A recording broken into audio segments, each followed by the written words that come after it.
Welcome back to 843 TV here at the Penn Center on the beautiful St. Helena Island on this gorgeous day. Joining us next to share a little bit more is Angela Dorr. She is the Executive Administrative Assistant. Thank you for having us today. Thank you for having me. Now you've got a special gala event coming up. Yes, we do. Tell us about that. Yes, we do. This year we will be celebrating our 15th annual 1862 Circle Gala. We are so excited about it. It is our annual fundraiser, and it gives recognition to our leaders throughout the nation and our local community who embody the spirit of Penn Center. Oh, wow. You That's mentioned leaders fantastic. across the nation. Yes. Tell us a little bit about that. This year, our recipients will be General Lloyd Newton, a film producer, Julie Dash. No, Julie. Yes, and our two local recipients will be Reverend Kenneth Doe and Gardenia White, who is one of our all-star volunteers. We're so excited for all of them. That's great. Tell us a little bit more, just because I love it that you honor certain people. Can do. you give us a little bit more background as to why they were selected? Yes, all of our recipients have shown Penn Center in this community outstanding support. They serve as ambassadors for this community, and they really all have played such a vital role in spreading awareness about the Sea Island culture and preserving the legacy of Penn Center. It's interesting to me that you kind of lit up when it was mentioned that this is on a national level. I would imagine that the fact that this was included in the restoration or the Reconstruction Era National Monument Yes. that was named by President Obama, in I think January of 2017, that's had to have had an impact on this event. It has. It's just so exciting to, see all of the support that we get from everyone. I'm so excited because so many people visit us every day to check out the National Monument. Oh, I get so excited about that. It's That's so great. exciting. We have are as a well. park. We have a park ranger here every day, and the kids totally love that experience. I bet they do. They do. So oftentimes people will visit Darrah Hall, which is the oldest building here at Penn Center, and it is also the first prefabricated building in the South. So there are a lot of cool architectural and just historical things to see about that. And of course, we have our beloved Brick Baptist Church around the corner. I love that place. That's my marker to know I'm just about here when I see that church. Now back to the gala. Tell us where it's going to be and what the attire and all those good things. Sure. It's going to be at the Sonesta Resort, which is at the Shipyard Plantation in Hilton Island. It's beautiful, great choice. It Gorgeous is so beautiful, location. especially this time of year when you can kind of sneak out to the beach. Yeah, Yes. I was gonna say, is this kind of is it going to be sort of indoor outdoor? It's going to be indoors. It's going to be indoors. It's going to be at 6 o'clock in the evening. The attire is formal. Ooh, And the date, you didn't share the date with us. Date and time. You said 6 o'clock, but she said it earlier. but April remind us. 28th. We can't Okay, say it enough, I don't think. April 28th. April Now who can 28th. come to this? Is it open to anyone? It is open to the public, and if anyone's interested in attending, they're welcome to contact me. They may contact me at info@penncenter.com, or they may call us at 843-838-2432 for more information and to purchase RSVP tickets. There is a magic word in the title of this gala, which is fundraiser. Yes. And what do these funds go to? These funds typically go to just the ongoing expenses of Penn Center so that we can continue to fulfill our mission and serve the community every day. Okay. For all that you've mentioned that goes on here, I can imagine it's quite astounding, just the upkeep of the campus, the property, all the programs, all the food. It's just, I'm sure that there's there's a heart for, if you have a heart for any of these parts, there's something here at the Penn Center that they can help support. Absolutely. Well, and staffing as well. I mean, this has got to be a huge responsibility.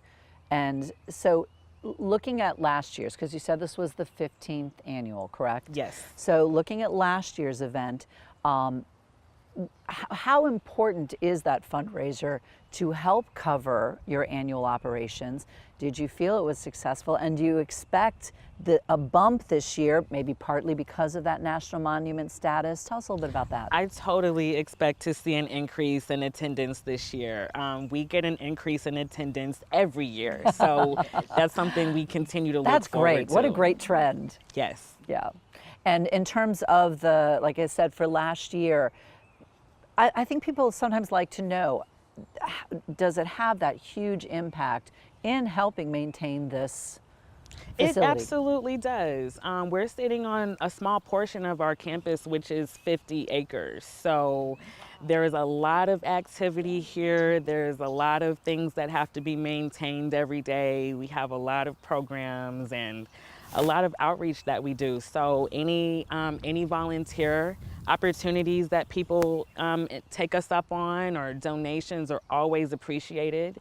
Penn Center is a nonprofit organization, and we do always depend on volunteers and donations. It's important to us. Well, and you're sitting next to somebody who is part of the programming here that I think illustrates what a critical role you play in this community. What does the community do to support y'all? Oh, we have so many. That's why I brought that up. I have a feeling it's huge. I can't emphasize enough how special our volunteers are to us. They are such a huge part of our community support system. We have volunteers who have been volunteering since long before I was born. And they continue to hang in there and support us and advocate for Penn Center tirelessly.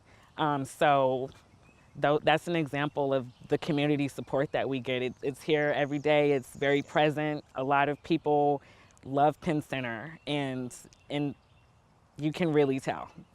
Tanya, go ahead, sorry. Tanya, just share with us a little bit about any of these things she's elaborating on, because you're here, you work with the kids, you work on the ground, and you know, how might you two be able to collaborate a little more or support her cause, and just how might you be able to help share a little bit more about the needs? Okay, with our campus, she mentioned that our campus, we have 50 acres.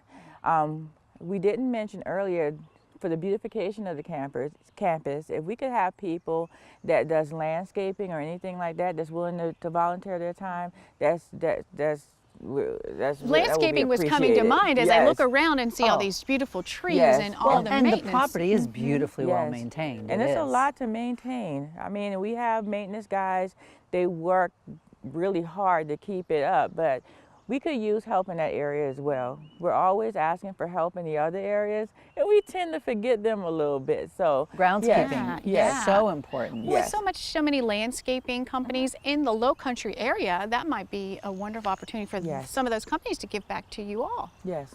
And we have a beautiful 5-mile nature trail here. And that is something that we are currently seeking help from volunteers to help us clean up after the last hurricane. So if any volunteers are interested in helping with that cause, it's much needed. I bet it is. We have a really nice obstacle course here as well that needs a little reconstructing and fixing up. So if we could have someone that could help in that area as well. And I'm so sorry, obstacle course? Yes. Tell me about that. I love it. It's a really good obstacle course that we have on our campus. We haven't been able to use it since the hurricane came and it kind of destroyed it a little bit. But if we could get help in trying to get it back together, then that would really be appreciated. And that's a lot of fun for the kids, I bet. Yes. And we're looking to utilize it this summer. So if we could get some help. We noticed the playground behind us as well. Yes. Tell us about that program. Okay, that's for the Early Childhood Center. We have this one for children that's ages 3 and above. And then we have one that's located behind the Child Care Center that's just for the infants and toddlers. Oh, great. Yes. You know, I love the fact that you have something here for everybody, which is great. And, you know, to harken back to the gala, you know, that's growing up fun. That's our kind of fun. Yes. We get to dress up. That's right. Now, are you going to have entertainment at the gala? We will have entertainment. And do you know what it is? I don't. Oh, that's okay, but I know it's going to be Surprise. fantastic. Oh, we love surprises. Out, right? Love it, love it. Is there a website that they can also check out for the gala? Yes, www.penncenter.com. Perfect. I bet you can perfect. find everything they want to know about the Yes. Penn Center there. Yes. And there is so much to know, and we always love coming here, ladies, and learning so much every time we do. So we thank you all for sharing all of those good things with us. We encourage you all to come and check out the Penn Center here on St. Helena Island.